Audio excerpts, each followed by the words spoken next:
सिर्फ गीता में इशारा दिया है कि 5000 साल पहले महाभारत युद्ध हुआ था। भगवान ने आकर के गीता ज्ञान सिखा करके राजयोग सिखाया था।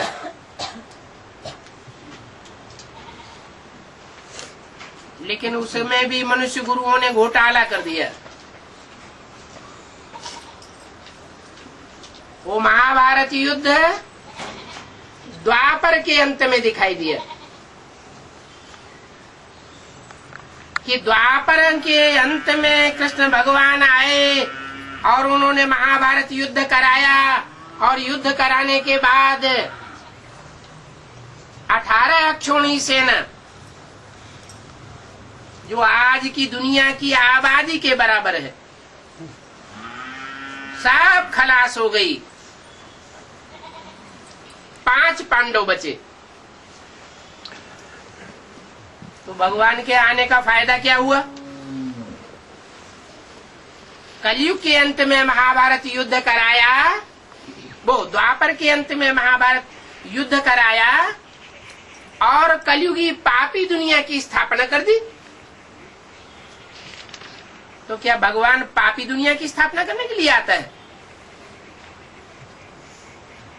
किसी को कुछ पता नहीं है। इन शास्त्र लिखने वालों को भी पता नहीं है कि भगवान कब आता है। गीता में लिख दिया संभवामि युग युगे, मैं हर युग में आता हूं। अरे तो कोई बाप होता मकान बनाता है तो नए मकान को गिरा देता है क्या? सतो प्रधान मकान को तो नहीं गिराता। सतो सामान्य स्टेज में भी मकान होता है तो भी नहीं गिराता। जब टूटने फूटने लगता है, रजो प्रधान हो जाता है, अति ही टूट फूट हो जाती है, बैठना मुश्किल हो जाता, सोना मुश्किल हो जाता, तो तमो प्रधान मकान को गिराता है।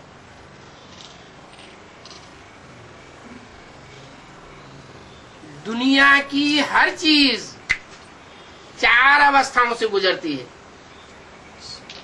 चाहे मनुष्य हो, चाहे जानवर हो, दुकान हो, मकान हो, कोई भी दुनिया की चीज हो, चैतन्य हो या जड़ हो, इन 4 अवस्थाओं से गुजरती है।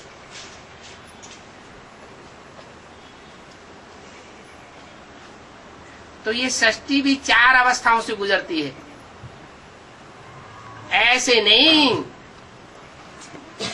कि जब रजो प्रधान दुनिया द्वापर युग शुरू होता है तो भगवान को आने की दरकार है। नहीं, या सतयुग में आने की दरकार है, वो तो है ही सतो प्रधान युग। या त्रेता में आने की दरकार है, वहां तो है ही राम राज्य। राम राज्य का कितना गायन करते हैं। गांधी जी ने कितनी लड़ाई लड़ी राम राज्य के लिए। वास्तव में कलयुग में होता है रावण राज्य, 10 सिरों का राज्य।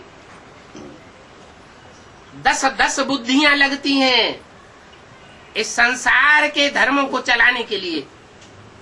अनेक धर्म हो जाते हैं, अनेक मतांतर हो जाते हैं, अनेक राजाइयां हो जाती हैं, अनेक राजाएं हो जाते हैं, और अंत में वो राजाएं भी आपस में लड़ झगड़ करके प्रजा के ऊपर प्रजा का राज्य स्थापन कर देते हैं।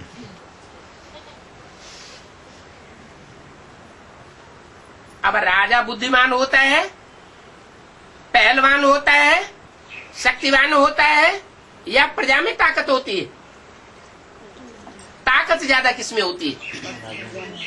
राजा में ज्यादा ताकत होती है। कोई भी धर्म पिता इस सृष्टि पर आकर के राजा ही नहीं स्थापन करता।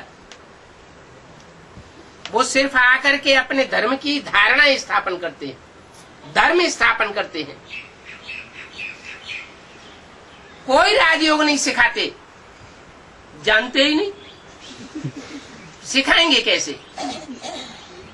भगवान ही आकर के इस भारत में भारतवासियों को राजयोग सिखाता है। उनके ऐसी पार्शियलिटी क्यों करता है? कि भारतवासियों को सिखाता है, दूसरे देश वालों को नहीं सिखाता, पार्शलिटी नहीं करता है। वो बताता है कि भारत में ब्रह्मचर्य को जितना महत्व दिया जाता है, भारत में कन्या माताओं की जितनी सुरक्षा की जाती है पवित्र रहने के लिए, उतना किसी दूसरे देश में सुरक्षा नहीं की जाती है। और भगवान को पवित्रता प्रिय है। भगवान के मंदिर में जाते हैं तो मुंह तो पलीती हाथ पांव लेकर के जाते हैं क्या? शुद्ध पवित्र होकर के जाते हैं ना। ये आज की दुनिया की पैदाइश मूत पलित से होती है। तो भगवान इस मूत पलिती दुनिया को चेंज करने के लिए आता है।